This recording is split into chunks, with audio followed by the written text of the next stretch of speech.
ಎಲ್ಲರಿಗೂ ನಮಸ್ಕಾರ ರೀ. ರಿಯಾಸ್ ಕಿಚನ್ಗೆ ಸ್ವಾಗತ. ಇವತ್ತು ನೀವು ನೋಡ್ತಾ ಇರ್ಬೋದು ರೀ, ಇಲ್ಲಿ ನಾನು ಒಂದು ಕಪ್ ಮೇಲೆ 1/4 ಕಪ್ ಅನ್ಬೋದು ಅಷ್ಟು ನಾನು ರಾಗಿ ಹಿಟ್ಟು ತೊಗೊಂಡಿದ್ದೀನಿ ರೀ. ಈ ರಾಗಿ ಹಿಟ್ಟಿನಲ್ಲಿ ಇವತ್ತೊಂದು ಉಪ್ಪಿಟ್ಟು ಮಾಡ್ತಾ ಇದ್ದೀನಿ ರೀ. ತುಂಬ ಚೆನ್ನಾಗಿರುತ್ತೆ, ಒಳ್ಳೆ ಟೇಸ್ಟ್ ಆಗಿರುತ್ತೆ. ಬಾಯಲ್ಲಿಟ್ಟರೆ ಕರಗಬೇಕು ಅಷ್ಟು ಚೆನ್ನಾಗಿರುತ್ತೆ. ಮತ್ತು ಇಲ್ಲಿ ನೋಡ್ಬೋದು 1 ಸ್ಪೂನು ಕಡಲೆಬೇಳೆ, ಅರ್ಧ ಸ್ಪೂನ್ನಷ್ಟು ಉದ್ದಿನಬೇಳೆ, ಇಲ್ಲಿ ನಾನು 1/4 ಕಪ್ನಷ್ಟು ರವೆಯನ್ನು ತೊಗೊಂಡಿದ್ದೀನಿ. ಬಾಂಬೆ ರವೆ ರೀ, ನೋಡ್ಬೋದು ಇದು ಬಾಂಬೆ ರವೆ, ದಪ್ಪ ರವೆ, ಚಿರೋಟಿ ರವೆ ಅಲ್ಲ. ಇದು ಬೈಂಡಿಂಗ್ ಬರೋ ಸಲುವಾಗಿ ನಾನು ಇದು 1/4 ಕಪ್ನಷ್ಟು ಅಷ್ಟೇ ರವೆಯನ್ನು ತೊಗೊಂಡಿದ್ದೀನಿ. ನಿಮಗೆ ಬೇಕಿದ್ದರೆ ಇದು ಅರ್ಧನ ತೊಗೋಬೋದು. ಯಾಕಂದರೆ ಬೆಳಿಗ್ಗೆ ಒಂದು ಬ್ರೇಕ್ಫಾಸ್ಟ್ ನಮ್ಮದು ಹೆಲ್ತ್ಫುಲ್ ಆಗಿರ್ಬೇಕು ನೋಡಿರಿ. ಮತ್ತು ನಮಗೆ ಯಾಕಂದರೆ ಮುದ್ದೆ ಮಾಡಿದ್ರೆ ನಾವು ತಿಂತೀವಿ, ಆಫೀಸ್ಗೆ ಹೋಗೋರಿಗೆ, ಕೆಲ್ಸಕ್ಕೆ ಹೋಗೋರಿಗೆ ಬೆಳಗ್ಗೆ ಮುದ್ದೆ ತಿನ್ನೋದಕ್ಕಾಗೋದಿಲ್ಲ.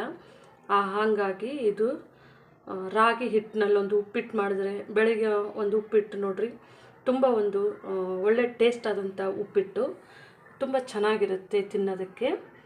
ಈಗ ನಮಗೆ ಇವು ಬೇಕಾಗುವಂಥ ಸಾಮಗ್ರಿಗಳು. ಇಲ್ಲೇ ನಾನು ಒಂದು ಬಾಣಲಿಯನ್ನು ಇಟ್ಕೊಂಡಿದ್ದೀನಿ ರೀ.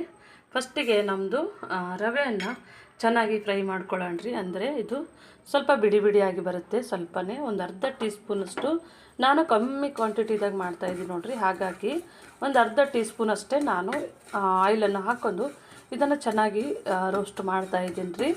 ಅಂದರೆ ಸ್ವಲ್ಪ ಇದು ಹಸಿ ವಾಸನೆ ಹೋಗಬೇಕು, ಒಂದು ಸ್ವಲ್ಪ ಇದ್ರದ್ದು ಘಮ ಬಿಡುತ್ತೆ. ಮತ್ತು ಎಣ್ಣೆ ಎಲ್ಲ ಹೋದ್ಮೇಲೆ ಬಿಡಿ ಬಿಡಿ ಆಗುತ್ತೆ ನೋಡಿರಿ, ಆವಾಗ ನಾವು ಇದನ್ನು ತೆಗೆದಿಟ್ಕೊಳ್ಳೋಣ. ಇವಾಗ ನಮ್ಮದು ರವೆ ಫ್ರೈ ಆಗಿದೆ ನೋಡ್ಬೋದು ರೀ. ಆವಾಗ ಒಂದು ಚೂರು ಗಂಟು ಕಾಣ್ತೈತಿ. ಈಗ ಬಿಡಿ ಬಿಡಿ ಆಗಿದೆ. ಈ ರವೆನ ತೆಗೆದು ಇಟ್ಕೊತಾ ಇದ್ದೀನಿ ರೀ. ನಮ್ಮ ರವೆನ ತೆಗೆದಿಟ್ಕೊಂಡಿದ್ದೇವೆ ರೀ. ಕಲರೆಲ್ಲ ಚೇಂಜ್ ಆಗಿದೆ ನೋಡ್ಬೋದು. ನಾವು ಮತ್ತೆ ಬಾಣಲಿಯನ್ನು ಇಟ್ಕೊಂಡಿದ್ದೇವೆ ರೀ. ಈ ಒಂದು ರಾಗಿ ಹಿಟ್ಟಿದೆ ನೋಡಿರಿ, ಅದು ಸ್ವಲ್ಪನೇ 1 ನಿಮಿಷಗಳ ಕಾಲ ಇದನ್ನು ಈ ಥರನೇ ಫ್ರೈ ಮಾಡ್ಕೋಬೇಕು. ಅಂದರೆ ನಮಗೆ ಸ್ವಲ್ಪ ಹಸಿ ವಾಸನೆ ಇರ್ತದೆ ನೋಡಿರಿ, ಅದು ಹೋಗ್ತತಿ. ಇದು ಒಂದು ಒಳ್ಳೆ ಘಮ ಬರುತ್ತೆ ಮತ್ತು ಒಳ್ಳೆ ಒಂದು ತಿನ್ನಬೇಕಾದ್ರೆ ಒಳ್ಳೆ ಒಂದು ಟೇಸ್ಟ್ ಕೊಡುತ್ತೆ. ಹಾಗಾಗಿ ಇವಾಗ ನಾನು 1 ನಿಮಿಷಗಳ ಕಾಲ ಇದನ್ನು ಈ ಥರನೇ ಆಯಿಲೇನು ಹಾಕಿಲ್ಲ, ಹಾಗೆ ಮಾಡಿದ್ದೀನಿ ರೀ. ತುಂಬ ಚೆನ್ನಾಗಿರುತ್ತೆ. ಇವಾಗ ಇದು ಆಗಿದೆ. ನಾನು ಸ್ಟವನ್ನು ಆಫ್ ಮಾಡ್ಕೊಂಡು ಇದು ತೆಗೆದಿಟ್ಕೊತಾ ಇದ್ದೀನಿ. ಈ ಹಿಟ್ಟನ್ನು ಸ್ವಲ್ಪ ಬಿಸಿ ಮಾಡಿದ್ಮೇಲೆ, ಸ್ವಲ್ಪ ಬಿಸಿ ಇರುತ್ತೆ ನೋಡಿರಿ, ಇದು ಈ ಥರ ಒಂದು ಒಳ್ಳೆ ಫ್ಲೇವರ್ ಬರುತ್ತೆ. ಇವಾಗ ನೋಡ್ಬೋದು ನಾವು ಆಯಿಲನ್ನು ಬಿಸಿ ಮಾಡ್ಕೊಳಕ್ಕೆ ಇಟ್ಕೊಂಡಿದ್ದೇವೆ ರೀ. ಈಗ ಇದಕ್ಕೆ ನೋಡಿರಿ ಸ್ವಲ್ಪನೇ ಉದ್ದಿನಬೇಳೆ, ಕಡಲೆಬೇಳೆ ಹಾಕ್ತಾಯಿದ್ದೀನಿ. ಈಗ ಇದಾದ ತಕ್ಷಣ ಸ್ವಲ್ಪನೇ ಸಾಸಿವೆ ಹಾಕ್ಕೊಂಡಿದ್ದೀನಿ ರೀ, ಒಂದು 1/4 ಚಮಚ. ಒಂದು ಸ್ವಲ್ಪನೇ ಶೇಂಗದ ಕಾಳನ್ನು ಹಾಕ್ಕೊಂಡಿದ್ದೀನಿ ರೀ. ಇದು ಒಳ್ಳೆ ಒಂದು ಟೇಸ್ಟ್ ಕೊಡುತ್ತೆ ಮತ್ತು ಹೆಲ್ತ್ಫುಲ್ ಆದಂಥ ಒಂದು ಬ್ರೇಕ್ಫಾಸ್ಟ್ ಆಗುತ್ತೆ ನೋಡಿರಿ. ಹಾಗಾಗಿ ನಾನು ಇದನ್ನು ಹಾಕ್ಕೊಂಡಿದ್ದೇನೆ. ಇದಕ್ಕೆ ನೋಡಿರಿ ಒಂದು ಸ್ವಲ್ಪನೇ ನಾನು ಸಣ್ಣದೇ ಕಟ್ ಮಾಡಿ ಇಟ್ಕೊಂಡಂಥ ಆಲೂಗಡ್ಡೆ ಹಾಕ್ತಾಯಿದ್ದೀನಿ. ಸ್ವಲ್ಪ ನಾವು ಇದನ್ನು ಒಂದು ಸ್ವಲ್ಪ ನಮ್ಮದು ಆಲೂಗಡ್ಡೆ ಸ್ವಲ್ಪನೇ ಗೋಲ್ಡನ್ ಬ್ರೌನ್ ಬರಬೇಕು ರೀ. ಅಂದರೆ ಅದು ಒಂದು ಸ್ವಲ್ಪ ಎಣ್ಣೆ ಒಳಗೆ ಫ್ರೈ ಆಗಬೇಕು. ಹಾಗಾಗಿ ಈಗ ನೋಡಿರಿ ನಾನು ಇದಕ್ಕೆ ಸ್ವಲ್ಪನೇ ಈರುಳ್ಳಿ ಮತ್ತು ಒಂದು ಹಸಿಮೆಣಸು, ಸ್ವಲ್ಪನೇ ಕ್ಯಾರೆಟನ್ನು ಸೇರಿಸ್ತಾ ಇದ್ದೀನಿ ರೀ. ಇವಾಗ ಸ್ವಲ್ಪ ನೀರು ಬಿಸಿ ಮಾಡ್ಕೋಬೇಕ್ರಿ. ನಾವು ತೊಗೊಂಡಿರೋ ಅಳತೆನಲ್ಲೇ ಇದರಲ್ಲೇ ನೋಡಿರಿ, ನಾವು 1/4 ಕಪ್ನಷ್ಟು ತೊಗೊಂಡಿದ್ದೇವಲ್ಲ, ಇದರಲ್ಲಿಂದ 1 ಲೋಟದಷ್ಟು ನೀರು ರವೆಗೆ ಲೆಕ್ಕ. ಈಗ 1/4 ಕಪ್ನಷ್ಟು ರಾಗಿ ಹಿಟ್ಟು ತೊಗೊಂಡಿದ್ದು ನೋಡಿರಿ, ಅದಕ್ಕೆ ನಾನಿವಾಗ 1.5 ಅಂದರೆ ಒಟ್ಟು ಟೋಟಲಾಗಿ 2.5 ಬಟ್ಲಷ್ಟು ನೀರನ್ನು ಹಾಕ್ತಾಯಿದ್ದೀನಿ ರೀ. ಅಂದರೆ ಇದು ನಮಗೆ ಅಳತೆ ರೀ. ನಾವು ಉಪ್ಪಿಟ್ಟು ಮಾಡಿದ್ಮೇಲೆ ನಮಗೆ ಇದನ್ನು ಬಿಸಿನೀರು ತೊಗೊಳಕ್ಕಾಗುತ್ತೆ. ಇವಾಗ ನಮ್ಮದು ಸ್ವಲ್ಪನೇ ಇದು ಫ್ರೈ ಆಗಿದೆ ರೀ. ಇದಕ್ಕೆ ಒಂಚೂರು ಕರಿಬೇವು ಸೊಪ್ಪನ್ನು ಹಾಕ್ತಾಯಿದ್ದೀನಿ. ಇವಾಗ ಸ್ವಲ್ಪನೇ ನಾವು ಮಿಕ್ಸ್ ಮಾಡೋಣ ರೀ.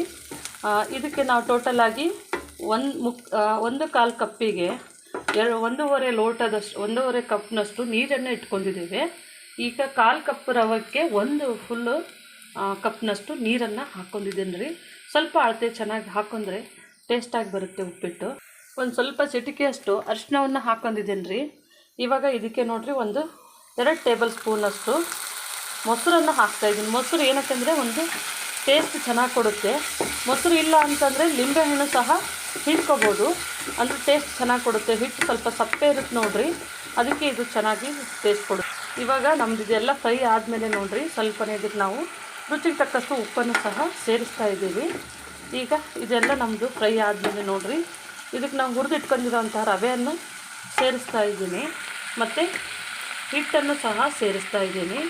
ಇದನ್ನು ಚೆನ್ನಾಗಿ ನಾವು ರೀ ಮಿಕ್ಸ್ ಮಾಡ್ಕೊಳ್ಳೋಣ. ಯಾಕಂದರೆ ಮೊದಲೇ ಫ್ರೈ ಮಾಡಿದ್ದೀವಿ, ಅಂದ್ರೂ ಇದು ಸ್ವಲ್ಪ ಎಣ್ಣೆ ಮತ್ತು ತರಕಾರಿ ಜೊತೆಗೆ ಹೊಂದ್ಕೋಬೇಕು ನೋಡಿರಿ. ಹಾಗಾಗಿ ಸ್ವಲ್ಪ ಫ್ಲೇಮ್ ಸ್ಲೋ ಇಟ್ರಿ ಈ ಟೈಮ್ನಲ್ಲಿ. ಆಮೇಲೆ ನಾವು ಕಲಿಸ್ಬೇಕಾದ್ರೆ ಸ್ವಲ್ಪ ಮೀಡಿಯಮ್ ಫ್ಲೇಮ್, ಅಂದರೆ ಫ್ಲೇಮ್ ಸ್ವಲ್ಪ ಸ್ಲೋನೇ ಇಡ್ರಿ, ಅಂದ್ರೆ ಚೆನ್ನಾಗಿ ಬರುತ್ತೆ. ಇವಾಗ ಇದಕ್ಕೆ ನೋಡಿರಿ ನಮ್ಮದು ಮಿಕ್ಸ್ ಆಗಿದೆ. ಇವಾಗ ನಾವು ಬಿಸಿ ಮಾಡಿ ಇಟ್ಕೊಂಡಿದ್ದೇವೆ ನೋಡಿರಿ ನೀರು, ಅದನ್ನು ಸಹ ಹಾಕ್ತಾಯಿದ್ದೀನಿ. ಅಂದರೆ ನೀವು ಫುಲ್ಲು ಸ್ಲೋ ಇಟ್ಕೋಬೇಕ್ರಿ, ಅಂದರೆ ಇದು ಸ್ವಲ್ಪ ರವೆ ಮತ್ತು ನಾವು ಹಾಕಿರೋವಂಥ ಹಿಟ್ಟು ಇದೆಲ್ಲನೂ ಚೆನ್ನಾಗಿ ಹೊಂದ್ಕೋಬೇಕಾಗತ್ತೆ ರೀ. ನಿಮಗೆ ನೀರು ಕಮ್ಮಿ ಅನ್ನಿಸಿದ್ರೆ ಸ್ವಲ್ಪನೇ ನೀರು ಬಿಸಿ ಮಾಡಿ ಹಾಕ್ಕೋಬೋದು ರೀ. ನಾನೊಂದು 1/4 ಕಪ್ನಷ್ಟು ನೀರನ್ನು ಬಿಸಿ ಮಾಡಿ ಹಾಕ್ಕೊತಿದ್ದೇನೆ ಇದಕ್ಕೆ. ಅಂದರೆ ಸ್ವಲ್ಪ ನಾವು ನೋಡಿ ಹಾಕ್ಕೋಬೇಕಾಗುತ್ತೆ. ಮಾಮೂಲಿಗೆ ಉಪ್ಪಿಟ್ಟಿನಲ್ಲೂ ಸ್ವಲ್ಪ ಇದು ಹಿಟ್ಟಿರೋದು ಕಡೆಯಿಂದಾಗಿ ನಾವು ಸ್ವಲ್ಪ ಸ್ಲೋ ಆಗಿಯೇ ಇದನ್ನು ಸ್ವಲ್ಪ ನೀರು ಬಿಸಿ ಮಾಡ್ಕೊಂಡು ಇಟ್ಕೋಬೇಕ್ರಿ.